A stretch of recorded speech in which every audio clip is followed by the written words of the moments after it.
नमस्कार दोस्तों, आज हम बात करेंगे भारत के इतिहास की उस सबसे लंबी और जटिल लड़ाई की जो सिर्फ केवल एक जमीन के टुकड़े के लिए नहीं बल्कि करोड़ों लोगों की आस्था, पहचान और सांस्कृतिक धरोहर के लिए लड़ी गई। अयोध्या में राम जन्मभूमि, जो जगह जहां भगवान राम का जन्म हुआ, सदियों से विवादों में घिरी रही। लेकिन क्या आप जानते हैं कि 22 दिसंबर 1949 की उस रात जब विवादित ढांचे के अंदर अचानक रामलला की मूर्तियां प्रकट हो गई और वह घटना से चारों तरफ आग की तरह फैल गई कि भगवान प्रकट हो गए, भगवान प्रकट हो गए। उसके बाद उसके पीछे कौन थे? वो गुमनाम नायक जिन्होंने बिना नाम की चिंता किए अपने जीवन समर्पित कर दिया।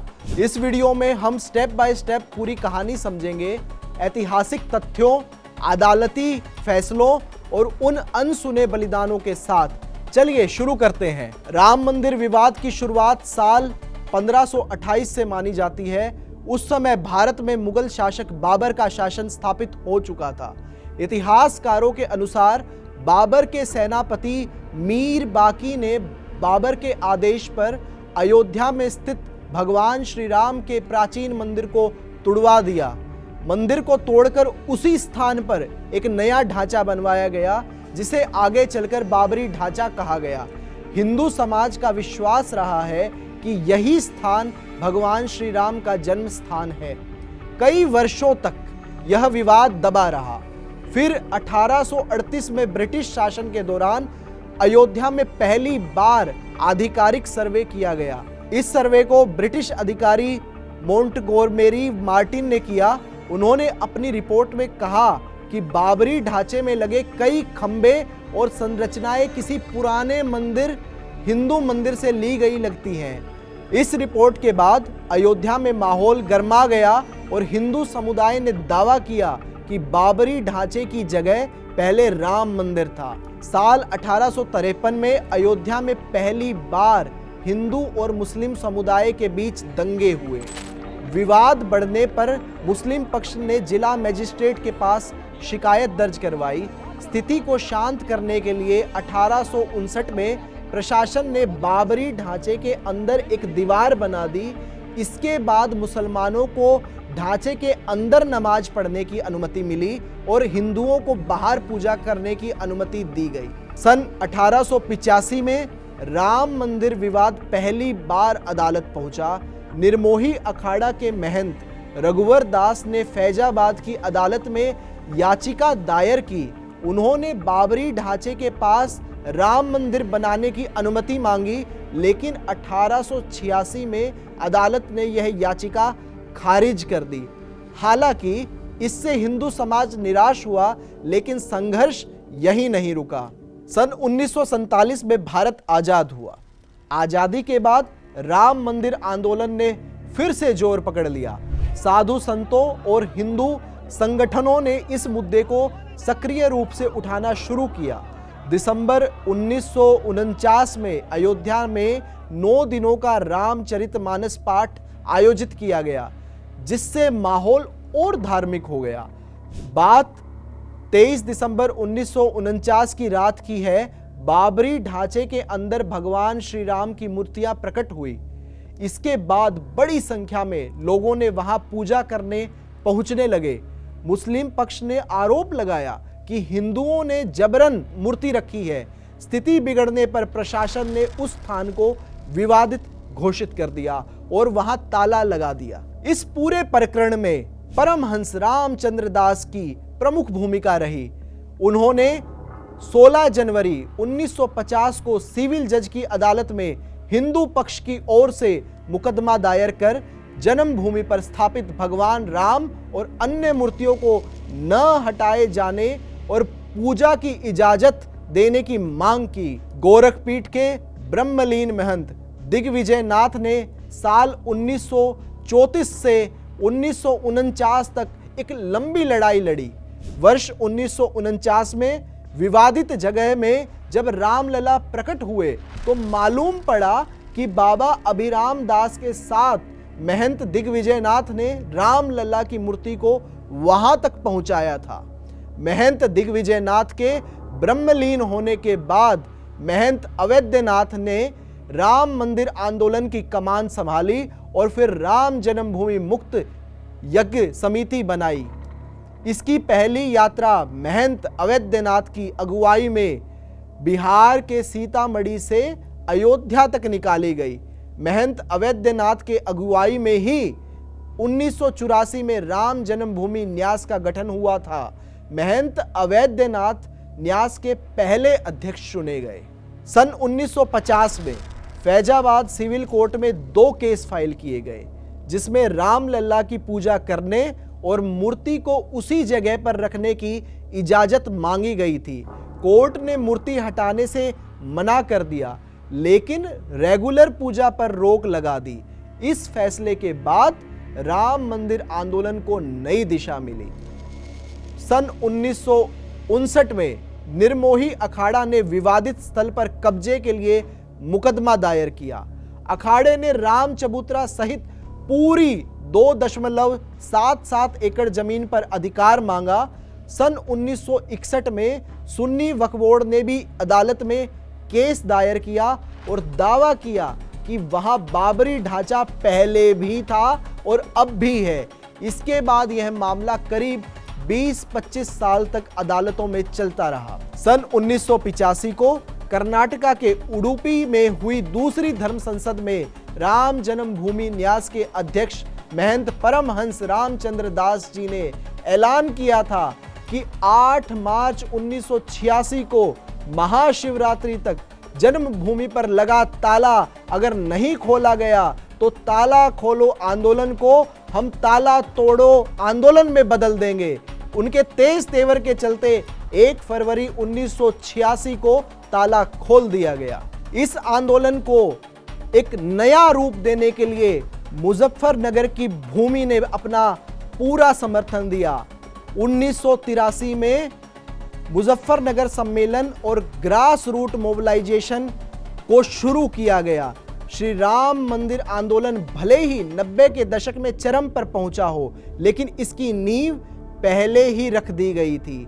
महाभारत कालीन और श्री कृष्ण की कर्म भूमि माने जाने वाले पश्चिमी उत्तर प्रदेश के मुजफ्फरनगर से 1983 में श्री राम जन्मभूमि आंदोलन का आगाज हुआ। यहाँ GIC मैदान में हुए विराट हिंदू सम्मेलन में अयोध्या सहित मथुरा और काशी के स्थलों को अपने अधिकार में लेने की मांग उठी। शामली समेत वेस्ट यूपी के कई जिलों से हिंदू समाज के लोग सम्मेलन में शामिल हुए। ऐसा कहते हैं कि 1 लाख से ज्यादा लोग उस सम्मेलन में आए और उससे भी ज्यादा लोग सम्मेलन के बाहर ग्राउंड में थे। इतनी बड़ी भीड़ को देखकर इंदिरा गांधी सरकार भी हिल गई। मुरादाबाद की काट सीट से विधायक और प्रदेश कैबिनेट में मंत्री रहे कांग्रेस नेता दाऊ दयाल खन्ना ने राम जन्मभूमि मुक्ति की आवाज पहली बार इसी सम्मेलन में सार्वजनिक मंच से उठाई थी। मंच पर आरएसएस के सरसंघचालक रज्जू भैया भी मौजूद थे। मार्च 1983 में मुजफ्फरनगर के राजकीय इंटर कॉलेज के मैदान में हुए हिंदू सम्मेलन में बड़ी तादाद में हिंदू समाज लोग उमड़े थे। इस आंदोलन के मुख्य संयोजक राष्ट्रीय स्वयंसेवक संघ के तत्कालीन जिला प्रचारक और वर्तमान में प्रख्यात श्री राम कथा वाचक श्री विजय कौशल जी महाराज थे। राणा प्रताप के वंशज राणा भगवंत सिंह भी वक्ता के रूप में शामिल हुए। कांग्रेस नेता दाऊ दयाल खन्ना के साथ ही अन्य वक्ताओं ने भी श्री राम जन्मभूमि की आवाज बुलंद की। इस सम्मेलन से ही प्रधानमंत्री इंदिरा गांधी को पत्र लिखकर अयोध्या, काशी और मथुरा को हिंदुओं को सौंपने की मांग की गई।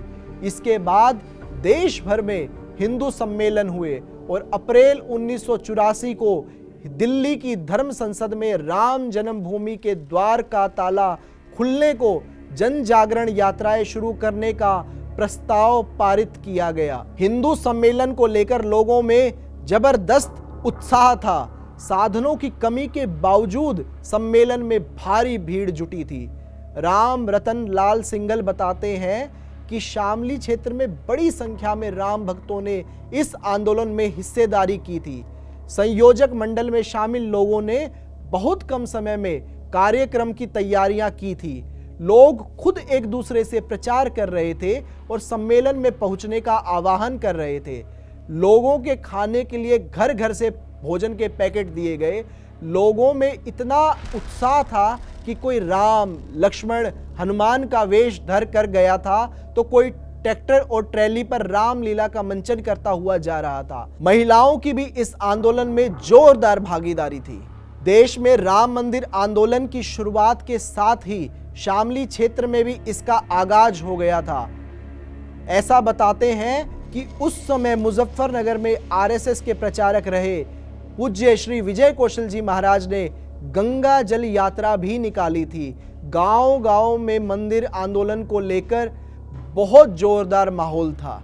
शिला पूजन कार्यक्रम हुए, शुक्रताल से ज्योति यात्रा निकाली गई और पूरे क्षेत्र में राम मंदिर आंदोलन की गर्माहट बढ़ने लगी।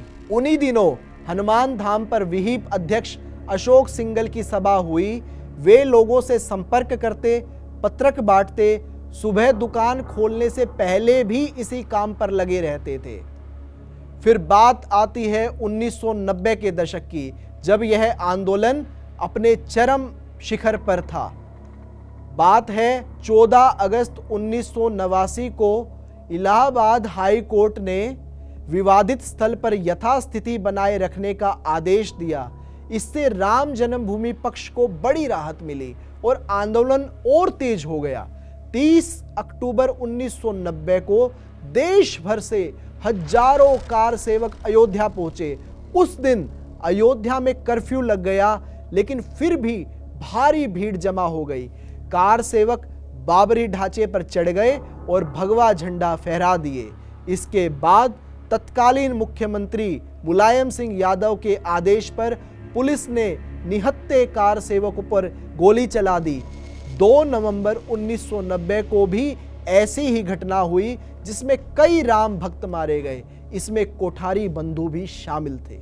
अब दिन आता है 6 दिसंबर 1992 को। इस दिन कार सेवकों ने विवादित बाबरी ढांचे को गिरा दिया। इसके बाद पूरे देश में तनाव फैल गया। उसी दिन शाम तक उत्तर प्रदेश में राष्ट्रपति शासन लागू कर दिया गया। बाबू कल्याण सिंह की सरकार गिरा दी गई। 2010 से 2019 तक कानूनी लड़ाई इस फैसले को लेने के लिए चली। 30 सितंबर 2010 को इलाहाबाद हाई कोर्ट ने विवादित जमीन को 3 बराबर हिस्सों में बांटने का फैसला सुनाया। एक हिस्सा रामलला को, एक हिस्सा निर्मोही अखाड़े को और एक हिस्सा सुन्नी वक्फ बोर्ड को। तीनों पक्ष इस फैसले से संतुष्ट नहीं थे। 9 मई 2011 को सुप्रीम कोर्ट ने हाई कोर्ट के फैसले पर रोक लगा दी। 2018 में सुप्रीम कोर्ट ने नियमित सुनवाई शुरू हुई। जनवरी 2019 में चीफ जस्टिस रंजन गोगोई की अध्यक्षता में 5 जजों की संवैधानिक पीठ बनाई गई। 6 अगस्त 2019 से रोजाना सुनवाई शुरू हुई और 16 अक्टूबर 2019 को फैसला सुरक्षित रखा गया। 9 नवंबर 2019 को सुप्रीम कोर्ट ने ऐतिहासिक फैसला सुनाया और पूरा 2.77 एकड़ विवादित भूमि श्री राम जन्मभूमि को सौंप दी गई। साथ ही मुस्लिम पक्ष को मस्जिद निर्माण के लिए अलग जगह देने का आदेश दिया गया। 31 दिसंबर को अयोध्या में बने भव्य श्री राम मंदिर की दूसरी वर्षगांठ मनाई गई। आज यह मंदिर करोड़ों हिंदुओं की आस्था और विश्वास का प्रतीक बन चुका है। लेकिन राम मंदिर का निर्माण आसान नहीं था। इसके पीछे लगभग 500 साल का लंबा संघर्ष और कई आंदोलन, अदालतों में चली लंबी सुनवाई और अनेक राम भक्तों का बलिदान जुड़ा हुआ है। 2019 के फैसले के बाद राम जन्मभूमि तीर्थ क्षेत्र ट्रस्ट का गठन हुआ। 5 अगस्त 2020 को प्रधानमंत्री नरेंद्र मोदी ने भूमि पूजन किया और 22 जनवरी 2024 को रामलला की प्राण प्रतिष्ठा हुई, जिसमें लाखों लोग शामिल हुए। मंदिर का निर्माण नागर शैली में हुआ, जिसमें 3 मंजिल है और मुख्य गुंबद 161 फीट ऊंचा है। 2026 में मंदिर को खुले हुए 2 साल हो चुके हैं। 2025 में जनवरी से जून तक ही 23 करोड़ से ज्यादा दर्शनार्थी आए और पूरे साल में यह संख्या 50 करोड़ तक पहुंचने की उम्मीद है। यह ताजमहल, वाराणसी, मथुरा जैसे स्थानों से भी ज्यादा है। अब इसके आर्थिक आयाम की तरफ नजर डालते हैं। अयोध्या की पर्यटन अर्थव्यवस्था 2028 तक 18,000 करोड़ रुपए तक पहुंच सकती है, जो उत्तर प्रदेश की जीडीपी में 1.5% की योगदान देगी। शहर में नए एयरपोर्ट, रेलवे स्टेशन और होटल्स बने, जिससे स्थानीय रोजगार बढ़ा।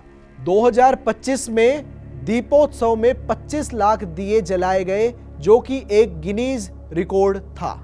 यह आंदोलन केवल एक धार्मिक आंदोलन नहीं, बल्कि अपने सांस्कृतिक और आध्यात्मिक धरोहर को पुनर्स्थापित करने का एक दृढ़ संकल्प था। उन गुमनाम नायकों में, जिसमें परमहंस रामचंद्र दास जी, महंत दिग्विजय नाथ जी को याद करते हुए हम देखते हैं कि धैर्य और कानूनी रास्ता कितना महत्वपूर्ण है। जैसा कि रामचरितमानस में कहा गया है, सुनहु सखा कहु कृपा निधाना, जेहि जय होय सो स्यंदन आना, सोरह धीरज तेहि रथ चाका, सत्यशील दृढ़ ध्वजा पताका। यही धर्म की ध्वजा आज श्री राम जन्मभूमि के मंदिर पर फहरा रही है और धर्म रथ के रूप में मंदिर अडिग रूप से सरयू जी के किनारे पर खड़ा है। और हमारे देश के आदरणीय यशस्वी प्रधानमंत्री श्री नरेंद्र मोदी जी ने इस ध्वजा पताका को फहराकर देश में एक नए युग का आगाज किया। दोस्तों, यह कहानी हमें सिखाती है कि आस्था की ताकत क्या होती है। अगर वीडियो पसंद आया हो तो लाइक, कमेंट और सब्सक्राइब करें। जय श्री राम।